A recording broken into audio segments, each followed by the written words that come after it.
বৌভাতের পরের দিনই শ্বশুরবাড়ি ছেড়ে কলকাতায় চলে আসতে হয়েছে।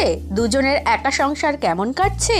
সদ্যই নতুন জীবন শুরু করেছেন প্রিয়াঙ্কা আর শুভ্রজিৎ। কর্মসূত্রে কলকাতায় থাকলেও অভিনেতার পৈতৃক বাড়ি শিলিগুড়িতে। বিয়ের পরে বৌভাতের অনুষ্ঠান সেখানেই হয়েছে।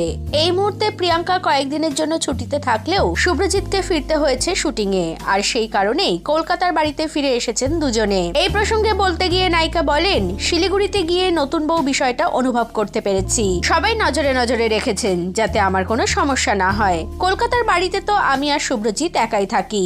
একটাই পার্থক্য হয়েছে, এখন হাতে শাখাপলা আর সিঁথিতে সিঁদুর পড়ছি।